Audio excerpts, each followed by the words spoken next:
बिस्मिल्लाहिर्रहमानिर्रहीम। दुनिया की सबसे बड़ी कच्ची आबादी कराची इस वक्त हालत जंग में, चारों अतराफ से इस पर कच्चे और पक्के के डाकू हमलावर हैं।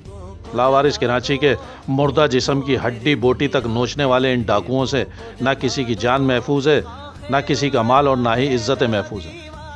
कराची इस वक्त अपनी बका की जंग तन तनहा लड़ रहा है।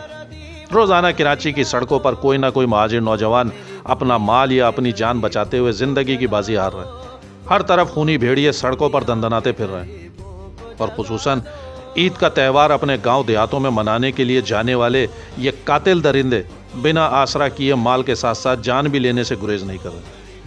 और बदकिस्मती से इन डकैतों के हाथों मरने वालों की अक्सरियत नौजवानों पर मुश्तमिल है, जो छोटे छोटे बच्चों को यतीम और बेसहारा करके जा रहे हैं। बूढ़े वालिदैन शिद्दत गम से निडाल हैं और अब तो ये बात भी बरमला कही जाने लगी है कि शायद हमें पाकिस्तान बनाने और बचाने की सज़ा दी जा रही है। इस मुल्क में रहना उर्दू बोलने वालों के लिए नामुमकिन बनाया जा रहा है। कराची के नौजवानों की अक्सरियत अपने जान और माल और ख़ानदान के तहफ़्फ़ुज़ की खातिर दियारे गैर जाने पर मजबूर हो रही है। और जो यहाँ रह रहे हैं वो इस शहर के मुहाफ़िज़ों और मसीहाओं से पूछ रहे हैं कि हमारे जानो माल और इज़्ज़तों के तहफ़्फ़ुज़ की जिम्मेदारी तो आपको दी गई है, फिर इस सफ़ाकियत और बर्बरियत पर आप क्यों खामोश हैं? रवां साल के सिर्फ 3 माह में 50 से ज़ायद मुहाजिर नौजवानों को बिना किसी मज़ामत और एहतजाज के लूट मार के बाद कत्ल कर दिया गया। और रमज़ानुल मुबारक के मुक़द्दस महीने के शुरू के 2 अशरों में 10 मुहाजिर नौजवान इस सफ़ाकियत की नज़र हो गए। पुलिस रेंजर्स पर अरबों रुपए का बजट खर्च करने के बावजूद अगर कातिल इतनी दीदा दिलेरी के साथ बेगुनाहों की जानें ले रहे हैं तो फिर ये सवाल तो उठेगा कि चोर और चौकीदार क्या आपस में मिले हुए हैं? और जब ये बात की जाती है कि यहाँ ना डाकू मकामी है, ना पुलिस मकामी है, ना मुंसिफ मकामी और ना ही हुक्मरां मकामी है, तो कराची पर तासुब और लिसानियत का इल्ज़ाम लगा दिया जाता है। हालांकि लाखों मुहाजिर रोज़ाना अपने ऑफिसेज और कारोबार पर जाते हुए इन मुतासिबाना रवैयों का शिकार होते हैं कि जब किसी कश्मोर लाड़काना वाले या किसी कसूर जहलुम वाले या फिर मर्दान पिशावर वाले को सिर्फ ज़बान की बुनियाद पर हमारे टैक्सों पर पलने वाले मुहाफिज छोड़ देते हैं। और कराची वाले तो अब इन रवैयों और लहजों के आदी हो चुके हैं, ये सोचकर कि 75 साल पहले उनके अजदाद के साथ हाथ हो गया। जिस ईस्ट इंडिया कंपनी और उसके बरतानवी राज को ठोकर मारकर हमारे अजदाद यहाँ आए थे, अब आकर एहसास हुआ कि यहाँ कायम जागीरदाराना राज तो उसी का तसलसल है।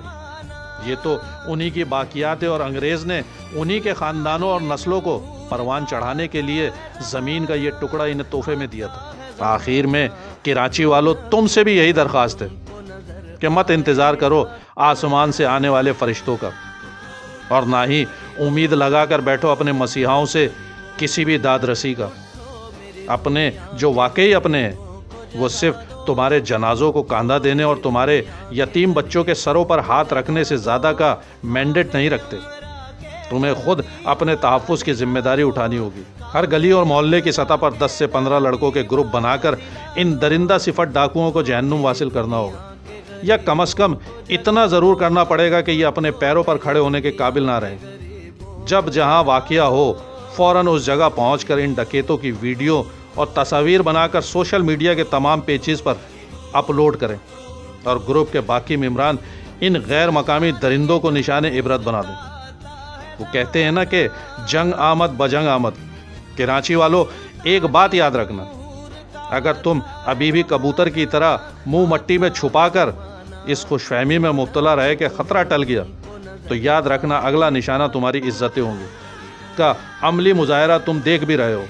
राह चलती बहन बेटियों के साथ की जाने वाली जिनसी दरिंदगी से बात अब आगे बढ़ चुकी है। सुरजानी टाउन में एक उर्दू स्पीकिंग बहन के साथ गैर मकामी कब्ज़ा माफिया का सलूक आंखें खोलने और फैसला करने के लिए काफ़ी है। अपनी ही ज़मीन पर कब्ज़े के ख़िलाफ़ आवाज़ उठाने वाली इस खातून को जो चिल्लाती रही कि मैं प्रेग्नेंट हूँ, मेरे बच्चे को नुकसान हो जाएगा, लेकिन मारने वाला सफ़ाक गैर मकामी लैंड ग्रैबर उस खातून पर ना सिर्फ तशद्दुद करता रहा बल्कि उसके हवारी कहके लगाते रहे। और 4 दिन गुजरने के बावजूद न सरकारी एहलकारों और ना ही کسی سیاسی رہنماؤں کی غیرت کو جلا